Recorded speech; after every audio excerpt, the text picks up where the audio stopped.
7. Let me give you some background on the situation. My name is John. I'm 16 at the time of this event, in the middle of my junior year. I'm from Asian descent and am nearsighted, which means I can't see far away, which is like a couple of inches away from my face. It all started when I was in my homeroom. My teacher's name was Mrs. H. Now, Mrs. H was a young woman in her 30s, but looked much older than she was.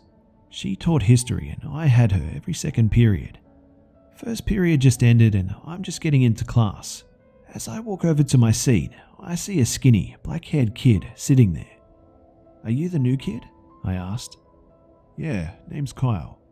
"Cool, my name's John. I don't want to seem rude, but you're in my seat. Could you please move?" He gave me this face that a child makes when you don't give them what they want. He got up and sat in the seat behind me. He reeked of someone who hadn't had a shower in a while. I take my seat and class begins. Mrs. H explains that there is a project we have to do, and it's on famous landmarks and their purpose. This was a partnered project, and, lucky me, I was paired with Kyle. I thought to myself, not only was this going to give me a bad grade, but it meant that he had to come over to my house, or I had to go over to his. Obviously, I didn't want some random person to just come over to my house, nor did I wish to go anywhere for that matter. So I made a stupid decision and decided to give Kyle my number. Everything was alright for the first couple of days. Nothing was creepy besides from the look he gave me a few days ago. Except this afternoon, we had just finished some writing. We had both done 2 pages each and were going to pick out the highlights from both of them and combine them together. This was a couple of hours ago. My parents were out at dinner and I was home alone playing some computer games when I heard what sounded like glass shattering from the basement, which was odd because I was on the 2nd floor. Being the coward I am, I decided to pause my game and listen. Not sure what to expect, I sat listening for a good 5 minutes before resuming my game. Another minute goes by and I can hear the door to the basement open. I don't have any pets besides from a cat which was on my bed at the time. I mute my computer and turn off the monitor, grabbing my phone to dial 911. This was a landline installed into my room, which was my dad's office for quite some time. I quickly told the operator the situation and she had dispatched an officer. I hear very quiet footsteps coming up the stairs. It felt like forever, but in reality it was roughly 3 minutes before I hear sirens. I never felt so relieved in my life. That was until my door slammed open. I couldn't see much, but only a mere silhouette of a figure. The sirens passed my window with enough light for me to see the face of Kyle. He doesn't notice me, but hides in the closet parallel to me. I have never been so scared in my entire fucking life. His facial expression was the same from when I had told him to move out of my seat. It's roughly 30 seconds of utter darkness besides some streetlights glaring in through the window. The door slams open and a cop rushes in, turns on the light and asks me if I'm okay. I scream my fucking lungs out, trying to explain that he's in the closet while sobbing. He opens the closet and gets attacked immediately, but luckily he has enough time to tase Kyle. I asked the cops why they arrived so fast on only suspicion, and he told me that the operator said she heard another phone click after I hung up. I handed in the project a week later because I took some time off from school and stayed at my grandparents' house. I got an A. Number 6. This story happened last year when I was 17, so I'll briefly explain my situation at the time.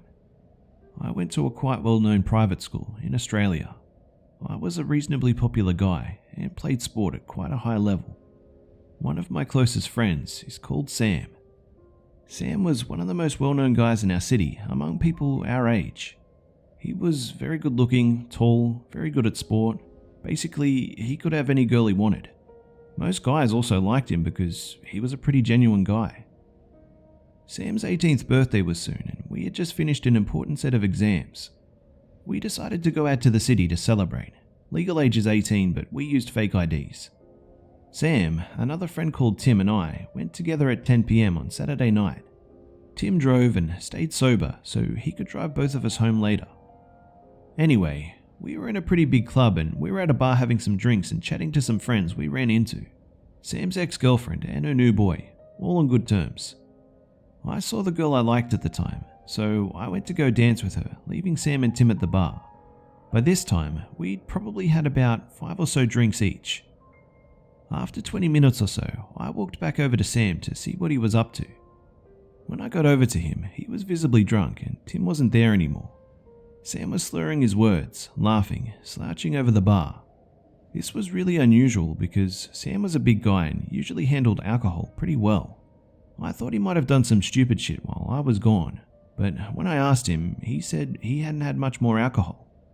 As I was talking to him, he was becoming more and more sloppy. Eventually he was really sick and I took him to the bathroom to vomit. I was pretty worried at this point because he was struggling to walk by himself and talking nonsense. Afterwards, I took him back out and tried to find Tim to drive him home. As I was helping him through the dance floor, a girl came up to us and started acting all concerned about Sam. I didn't know her.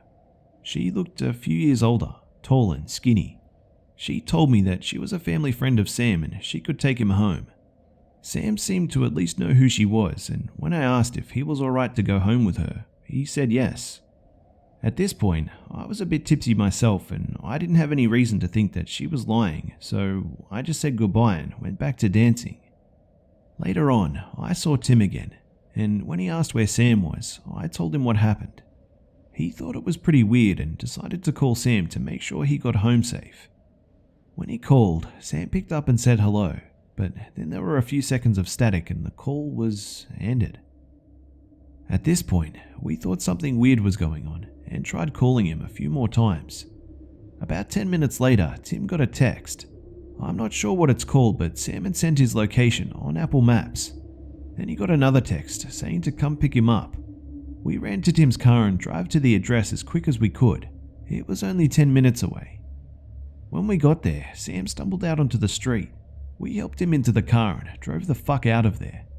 After he's had some time to sober up a bit, Sam manages to tell us what happened. He says that all of a sudden in the club he felt really out of it and sick, even though he hadn't had much to drink, and that his memory was patchy since then. When the girl came up to us, Sam didn't understand what was going on and thought that she was my friend who'd I'd asked to drive him home, even though she told me that he was his family friend. The girl took him back to her house and deadlocked the door so he couldn't leave. When she saw that Tim was calling, she took his phone away. Sam said his head cleared a few minutes later and he sobered up for a minute. He realized how fucked up the situation was and grabbed his phone off of the girl. He turned it on and tried to get us to come pick him up. He asked the girl what address they were at, but she wouldn't say, so he sent his location.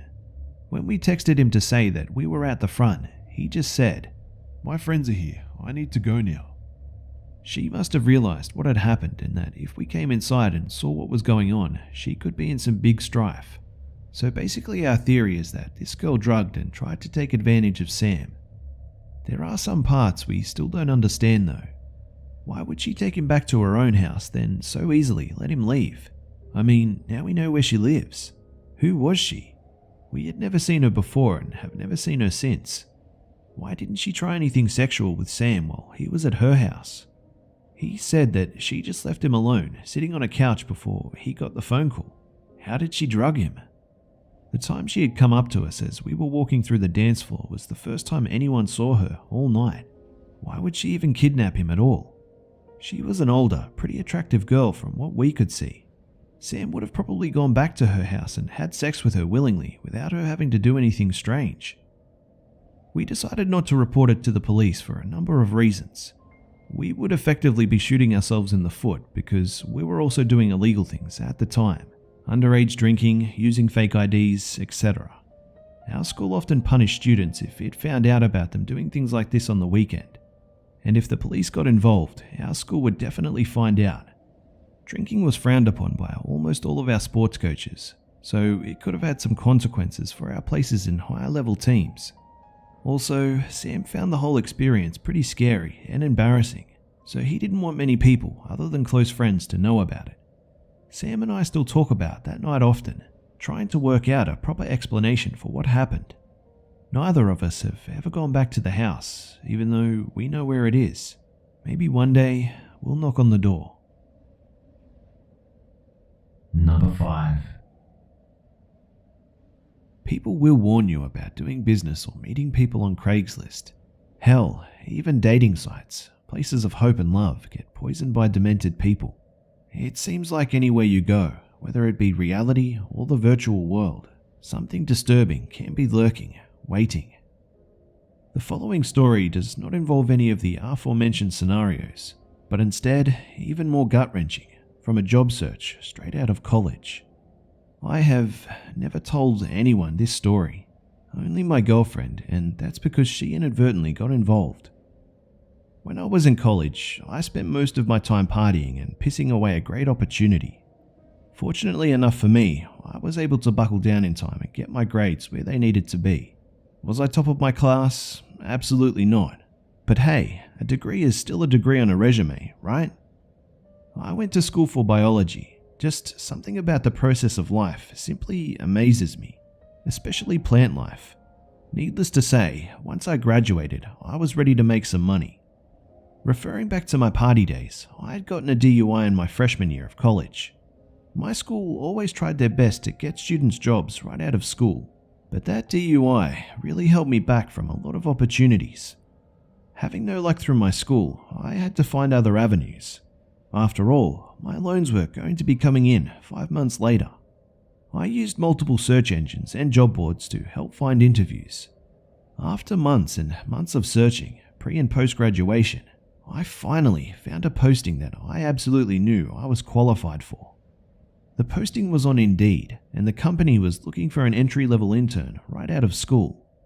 I would be taking seeds and cuttings of plants, mainly vegetables, and getting thousands ready for mass production and harvest. It's crazy how much hindsight can be 20/20 sometimes.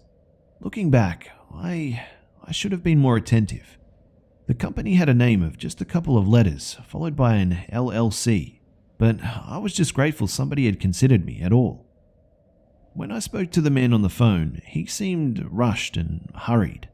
His only concern was when I could meet up with him for the interview. Having thought that he was just in a hurry to fill the position, I naively told him I'm available any time and any day. He gave me the address and asked if I could come the next day. I told him I would see him then. The next morning, after I had gotten all ready, I went on Google Maps to find the place.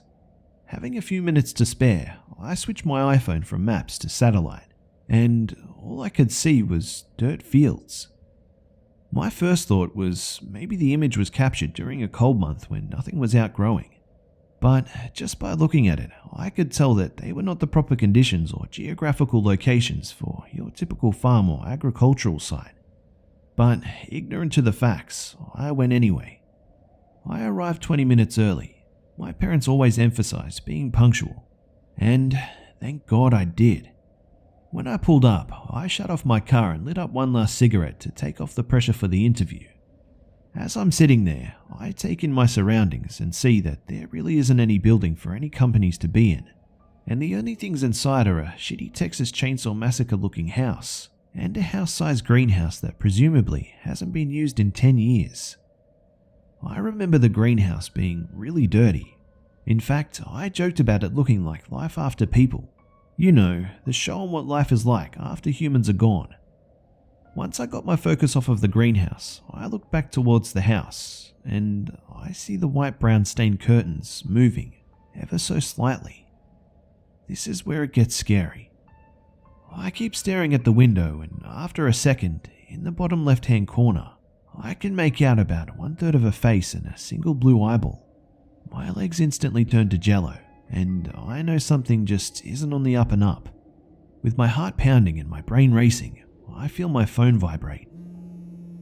It's a text, not a call, but a text from that same number. "You coming in?" the text said. "Be right there," I responded, just not to cause any alarm. By this point, I knew I needed to leave, immediately. I go to flick my cigarette out of the window, and in my side mirror, I can see someone hiding around the backside of my car. He had a knife in his hands, but he seemed like he was going for my tires and not me. I go to put my car in drive, but I accidentally put it in neutral and I roll back about 2 feet. I'm pretty sure I rolled over his foot or ankle. I had to pull a U-turn to get back to the one-way entrance, but as I'm pulling away, all I can hear is, "Johnny, my ankle, fuck!" over and over again until it fades away. Keep in mind, these people have my phone number and address from the resume I submitted on Indeed. My first thought was to call the police, but there was no way I could do that. In the midst of my job struggles, I decided I would do whatever it took to succeed. I put my botany to use and just started growing marijuana for some money. So needless to say, I wasn't going to jail for something I haven't even made money off of yet. So I took my chances. I stayed at home in front of the window, just waiting for days and days, but nothing. Probably 2 weeks into the encounter, I got a text. I was positive it was the same number, but I checked my call log just to confirm, and it was. "Since you didn't want to come in, can I come in?" My heart stopped. He just couldn't let it go, could he? Now him and his partner or friend decided paying me a visit would be fun for them. My eyes immediately started tearing up like an instinctive trait, and I just wanted to buckle. But I couldn't let my actions put my girlfriend in this situation.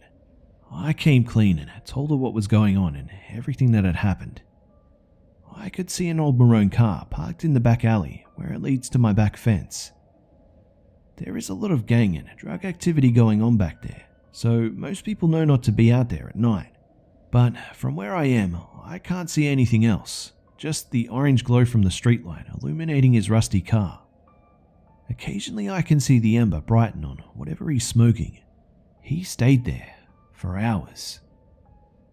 At about 2:30 a.m, the local bar's let out and it's a popular path for people needing that extra bump in the night. I see 4 guys walking his way, and they clearly know that he doesn't belong. Before approaching, they all stop for a second, almost as if they were discussing or planning something. One guy walks up to his window and starts talking. Next thing I know, one of the other guys throws something through the passenger side window, and the man at his window starts punching him. They yank the man out of his car and just start beating him mercilessly. The man's car rolls forward into a public trash bin and is being slowly pushed through my neighbor's fence. After stealing the man's car, one guy throws one last thing at him as they drive off. I watched the man hobble off in pain and shame, and he disappeared down the alley and into the night. 2 weeks after that, we decided to move. I won't say how long it's been, but I currently have a job now, and I'm so happy I never have to use Indeed again. Number 4. To preface this, I want to say last year I spent about 32 days in the woods, either scouting, hunting, or fishing. The year before that, I spent about 22 days. This doesn't include my regular hunts and camping adventures, which in the past 3 years adds up to just over 100 days. I've been hunting since I was 9 and have spent a lot of time outdoors in various parts of the US and in Canada.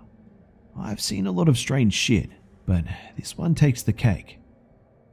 I was in the Cayuta, North Georgia wilderness for 7 days scouting for bears, wild hogs and deer, prepping for a hunting trip later that year.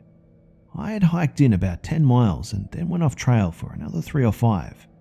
Basically, I was out in the middle of nowhere. Since I was alone, I was using a hammock that had a built-in bug net, and I had a rainfly over it. I spent about 3 days halfway up a mountain just looking for a good place to hunt. I saw about 3 or 4 good-sized bears, about 10 hogs, and came across some good-sized deer. On the 4th day, I was going to head back down a small stream that I had marked on my GPS and then set up camp, restock on water, and prep for the 2-day hike back. As I was approaching this small stream, I noticed a tent which I was excited to see, as I had been completely alone for a few days, and it was always nice to run into another hiker. As I got closer to the tent, I noticed that there was a small pack on the ground just outside of it.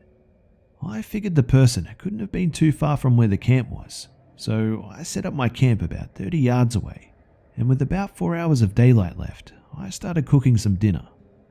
2 hours later, I was starting to wonder where this person was. Given that I was in the wilderness and it was a 1+ day hike out, there wasn't much I could do. But I did hike around the site, making a circle as I went out to look for any signs of struggle, or maybe they had an injury. I got about a 1/4 mile from the campsite, walking a circle, but I didn't find anything. As night came, no one showed. I started a fire in hopes that the person would be able to find where they set up and have some light. Fires burn really bright and are very easy to see from far away. After eating, searching, and hoping that the person was going to make it back, I called it a night. I had a small flask with me and took a couple of sips of whiskey, jumped into my hammock with my pistol, and attempted to get to sleep. I sleep pretty hard, really hard, regardless of where I am. It literally annoys my friends because I can always seem to fall asleep and stay asleep, regardless of where I am in the world. But this night was different. I felt like something was off, but I figured it was just me worrying about this person, who, by all my accounts, was completely missing. So, for the first time in my life, I woke up to the sound of what I thought was footsteps. But not in the sense of footsteps on leaves, but what a heavy-footed person would make walking on an old wood floor. It was extremely loud. I got my gun, grabbed my headlamp, stalled in a small compartment above me, and waited to see if it would stop. And right at that moment, it did. Then I saw something that scared the shit out of me on my rainfly. The gleam of a flashlight, faint but there. And right when I did, it sounded like 10 people suddenly running away from me in every direction. I dropped out of my hammock onto the ground, frantically turning on my headlamp, shining it all around me, but didn't see shit. My heart was racing pretty bad, but I thought it might have just been the reflection of the moon on the rainfly. Yeah, that's what it was. And those footsteps running away from me was probably armadillos or something, even though their eyes shine, and they're pretty easy to spot. Problem was, there was no moon. I'd never seen an armadillo that tall either. And for some reason, the campsite I was set up by was gone. The fire had been put out by water. It was apparent because there was not a damn coal in the thing. I thought for sure that it was about 4 a.m, but I had only been asleep for about an hour. At this point, I wanted to leave, but hiking out in the wilderness while it's dark is always a bad idea. So I grabbed my flask, took a swig of whiskey, removed my rainfly so I could see out of my hammock and around the area I was in, and tried my hardest to go back to sleep. I was laying down when I saw some light hit the trees above me. It was clear that it was coming from downstream, and I got out of my hammock and started yelling, "Hey, y'all need any help?" No response. I saw whatever it was putting out the light, and it spun around and started heading downstream really fast. At this point, my body had pumped through more adrenaline than it had blood, and I was exhausted from it all. I finally was able to fall asleep and woke up around 7 a.m. When I did, I noticed that my water filter I had left out was missing. It's a gravity filter, and it hangs on a tree, filtering water down into my main bladder that I put in my backpack. And my water bladder, sitting at the base of the tree, looked like it was cut down the middle with a knife. They cut down my bear bag, which had food in it, and took some of it. The creepiest part of all of it was that they went through my bag, which was under my hammock, while I was sleeping. I checked the bear bag before I went back to sleep the second time, and it was still there, hanging, and my bag under my hammock hadn't been touched. I packed up all of my shit and hightailed it out of there, keeping my pistol close to me and moving as fast as I could. I ended up making the hike back in just under 15 hours. I hiked the trail park in the night because I wasn't about to spend another night out there. I didn't see anyone on my hike out. There were no cars parked at the trailhead, and the DNR said that they had only seen my car there. Since then, I haven't gone out there without any friends. I reported all of this to the local DNR, but they looked at me like I was crazy. Maybe I am. Number 3. I've had some pretty messed up things happen to me in all my 20 years of living, but this is an experience that has stuck with me to this day. I was about 8 years old at the time. I lived with my mum, stepdad, and baby brother. One of my oldest brothers had come to town for the summer, as he does every year, and had brought his new PlayStation for us to play while he visited. We were all pretty big gamers, so we took over the guest bedroom for the summer during his stay. As he normally does, he went to go spend a few nights with our cousin, so he left his system there for me to play. The night prior to this event, I had slept in the guest room because I'd fallen asleep playing a video game. I woke up, and as soon as I did, I heard my mum yell for me. "Nikki, come here." I was dazed from just waking up, and I stretched and looked at the clock. It was about 2 in the afternoon.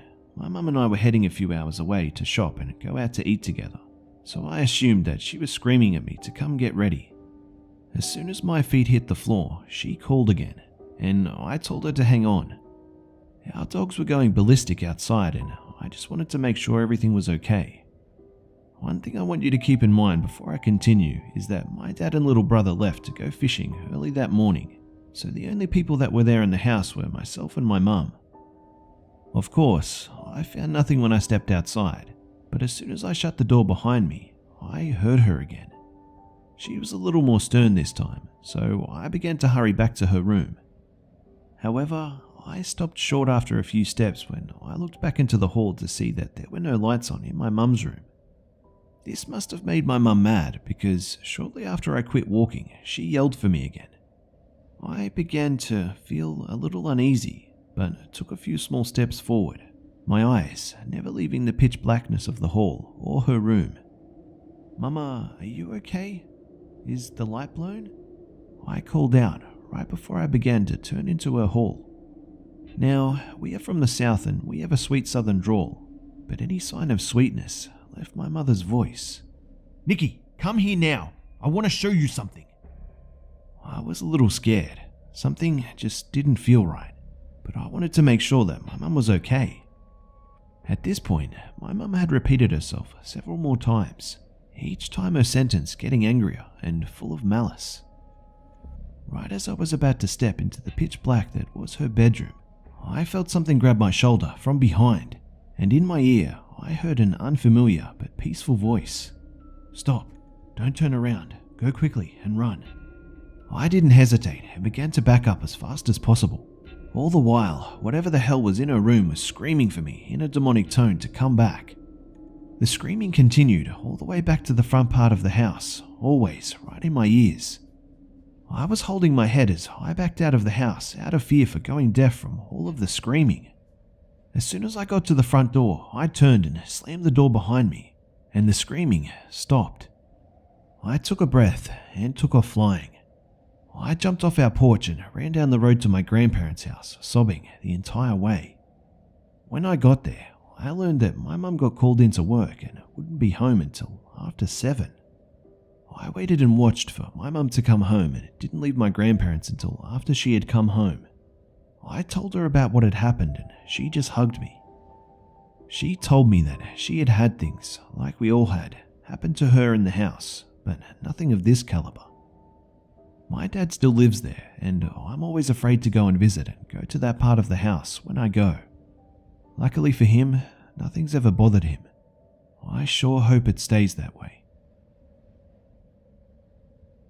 Number 2. Okay, here it goes. My closest friend suggested I write this as a cautionary tale and to help me further cope with what had happened. I'm female and 25 years old now.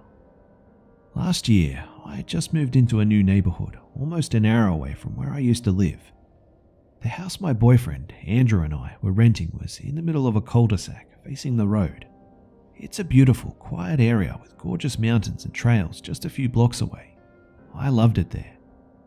The area I lived in before was significantly more urban. I lived alone in a loft pretty much in the middle of downtown. Of course, it was great because everything was within walking distance. and I could take the train to work and visit great little local coffee shops or restaurants. I enjoyed it, but was very happy to move for several reasons. I was paying just a little less than I do now for very little space, and I was craving the quiet of a more suburban setting. But a greater reason for relief was because I'd had several horrible, more than creepy encounters. I had never been a paranoid person. I was naive and never thought I'd have a reason to worry. The area was well lit and I saw the police pretty consistently. But then it all started. One night, I was particularly unnerved. I was walking my dog like I always did, but I felt fear suddenly. Like when you're alone in the dark in your house and you run to your room for no good reason but the simple feeling of fear. So I took a shortcut through some building. It was stupid. It was a short but dark little alleyway full of trash bins and back doors, but it would get me home at least 5 minutes faster. I have a Labrador retriever, and as well all know, in general, all dogs are very aware of their surroundings and can pick up on just about everything. Halfway down the alleyway, she kept slowing down and looking back. I started to get really scared. I had to yank on her harness and whisper, "Let's go," several times.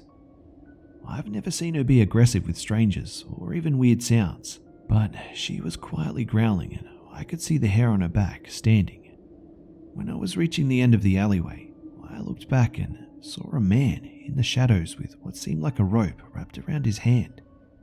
After I turned the corner, I ran. When I made it inside my apartment, I turned off all the lights and looked out the window. I was on the top floor of a 2-story building. I saw the man walk up to the doors, but I lost sight of him once he was up the steps. He buzzed my apartment. I stood there for a while, thinking it'd be best to not try to speak to him. He yelled out, "I found your wallet. You dropped it. Can I come give it to you?" I thought to myself, is this guy for fucking real? I never carried a purse or wallet when I went out to walk my dog. I always put my ID and a CC in the zipper pocket of my workout jacket since I jogged throughout our walks. This piece of shit was probably trying to rob me. I saw him leave but was never able to get a good look at his face. A few days later, I was on the train coming back from a late shift at work. I take the last train of the night. It was 11 p.m. and 2 stops before mine. A man came inside and sat right behind me, which was strange, seeing as there were literally at least 24 open seats, but he seemed distracted by his phone, so I thought nothing more of it. When I got home, however, I panicked. I was putting my hair back to wash my face before bed, when I felt a huge chunk of my long hair was missing from the middle. Someone had made a blunt cut straight across, about 5 inches up. That morning, I had simply brushed my hair and kept it down, so I hadn't had a chance to notice anything. I called Andrew and asked if he'd done it as a prank, even though I knew I was asking in vain. It had to have been the man on the train, and I wish I'd gotten a better look at him, again. The feeling of being watched persisted for weeks. I'd hear footsteps behind me, get my door buzzed in the middle of the night, etc. So I stopped walking at night and eventually altogether. Instead, I'd drive down to a park a few miles out. But things only got worse. One night I found a package outside my door. Inside was a letter labelled, "All for you." I opened it happily, thinking it was a gift from Andrew. I was dead wrong though. It was a used condom. I instantly called the police. They told me that it was most likely a prank and there was nothing that they could do. I felt helpless. The nerves got out of hand. I was nervous all the time. Andrew worried too, so he never left me alone. He stopped sleeping at his place, even though he continued to pay his rent. So the second my lease ended, I bailed. He ended his lease and we moved in together. So now fast forward about a month and a half, give or take. We have a yard now, so I only take my dog on walks when I'm off of work and it's morning or afternoon. I go to the trails in the mountains, usually with Andrew, but if not, I travel with my phone fully charged. The trails are right by the neighbourhood, so I get a signal, although sometimes weak. I had bought some pepper spray that I carried clipped to my backpack. I had started to feel safe again and chalked up everything that had happened to just some crazy dipshit in the neighborhood. Again, I was dead wrong. It had been raining all night, but the afternoon was just a little overcast. I love the smell of rain, so I hit the trails alone with my dog. We were about an hour in and I heard someone approaching us across a bend. This was a hotspot for rock climbers, so I was used to coming across them, or runners, or other people walking their dogs. My dog was a few yards past me, but she always stays relatively close. She started running toward me, which she always did playfully, or when she wanted some water. I smiled and called to her, reaching out to pet her when she reached me. I kneeled down, but she ran past me. I turned around to make sure that she wasn't going to bother anyone. She's still young and has a bad habit of jumping on strangers and violently licking them. She was standing in front of a tall man, wearing the kind of clothes you wouldn't expect someone to wear while hiking, jeans and a dark long-sleeved shirt. He was white, male, around 6'6", incredibly average looking. Only his height stood out to me. Instantly, I felt strange. My dog was just looking up at him, standing straight. He looked at me as I approached him. "Sorry," I said for no reason and pulled her toward me. I smiled at him and turned away. "Have a good one," I said as we walked away. I was having a hard time getting my dog to turn and keep walking. Didn't you like my gift, you cunt? I froze. I felt the cold shiver of terror crawl up my entire body. I thought to myself, I can run up toward the mountain. Dumb, it goes on for miles and miles. Or I could try to get past him and run home.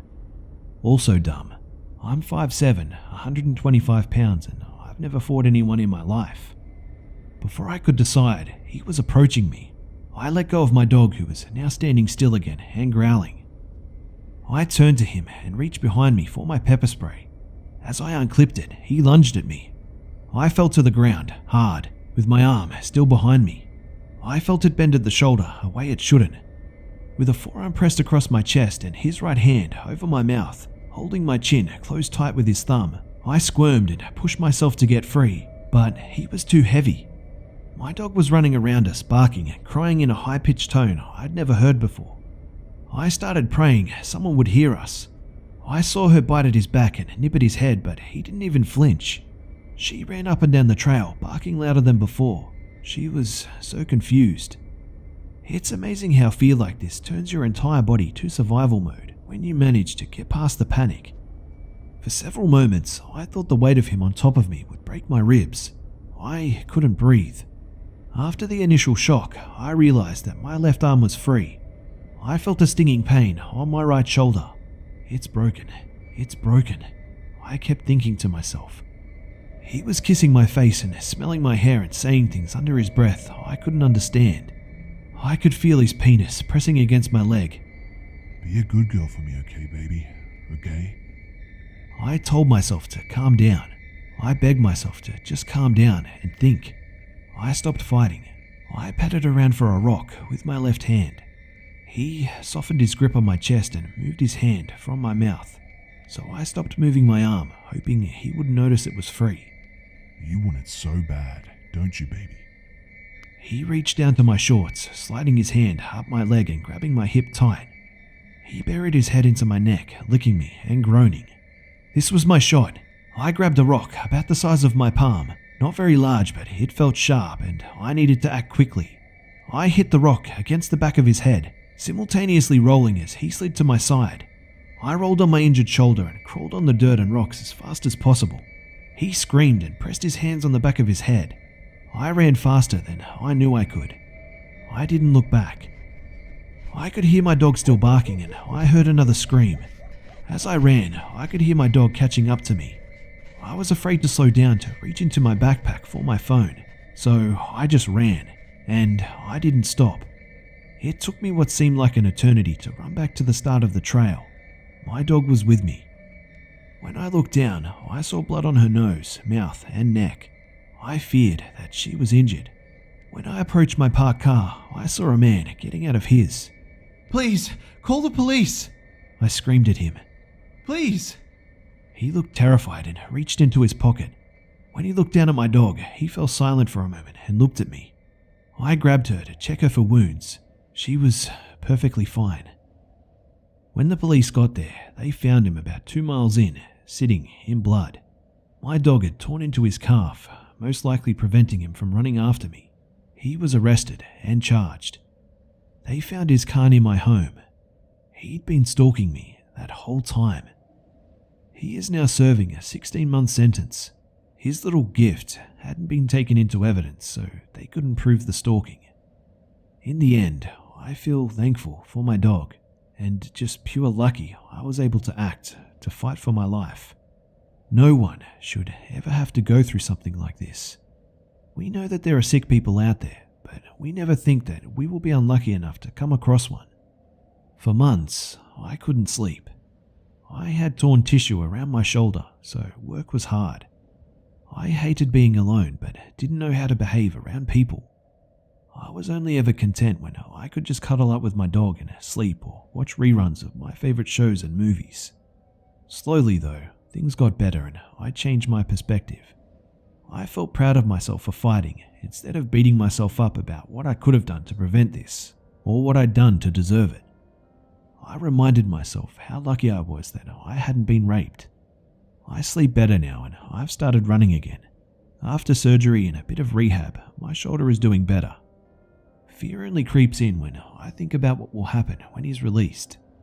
I like to imagine he'll let go of whatever fixation he had, but part of me knows better.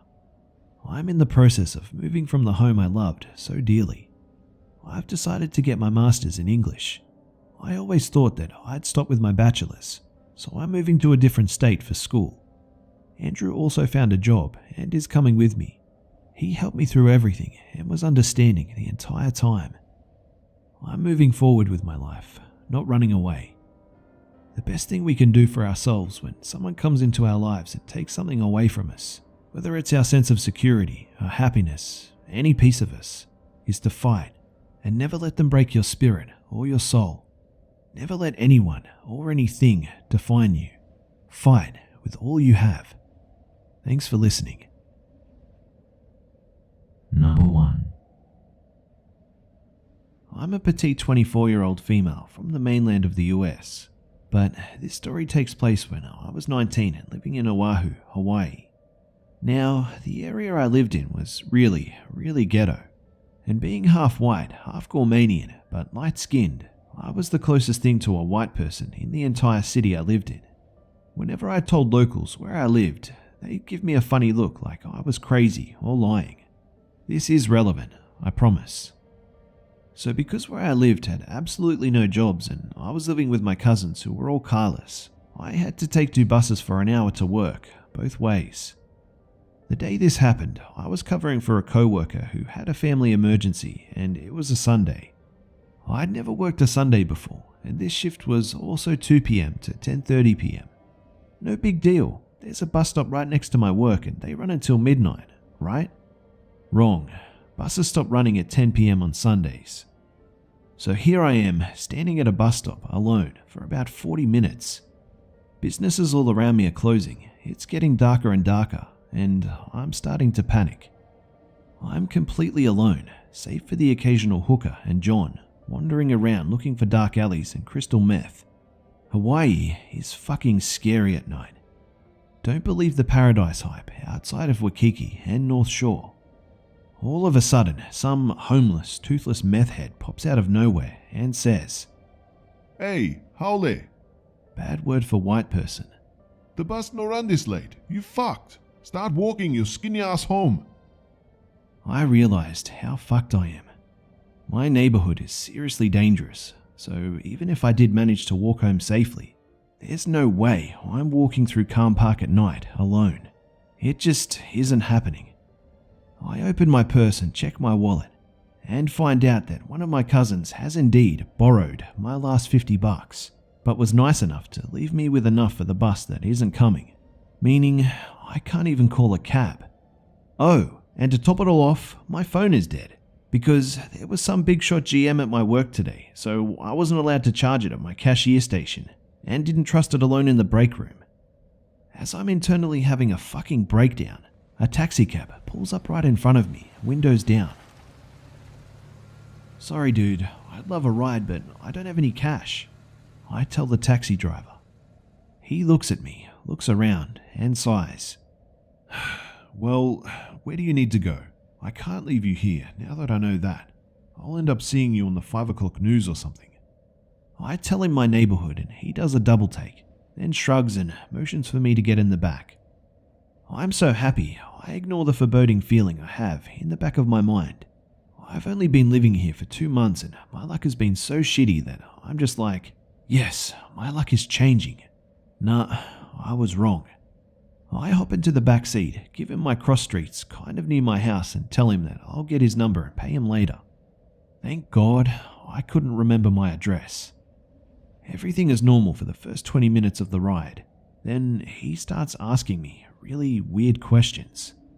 "How old are you? Are you a virgin? Are you married? Do you carry a gun in that big purse?" I lie and tell him yes on the gun, starting to feel creeped out.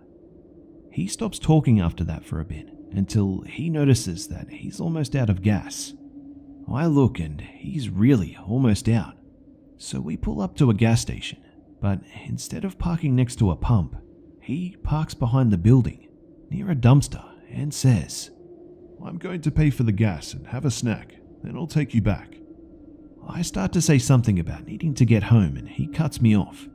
"You're riding for free, let me eat my fucking snack." I'm like, whoa, okay, and consider bolting when he comes back. But I have no idea where we are or how to get home. So instead, when he leaves, I reach into the front and unlock all the doors, just in case. It was an older model car, so I knew that they'd stay unlocked unless he manually locked them again. He comes back, empty-handed, no snack. Fuck, am I the snack? He gets in the front seat, opens the middle console and pulls out a fucking meth pipe, a baggie of meth, a weed pipe, some weed and a lighter. "Let me have my snack, then we can go." He packs the meth pipe, takes a few hits and blows it at me. Then he starts passing it to me. "I'm good for right now, thanks." He looks pissed but puts it down and grabs the weed pipe and repeats the process. I'm like 2 seconds from bolting when he throws the car in reverse and leaves, without pumping any gas, now holding the meth pipe again, taking occasional hits.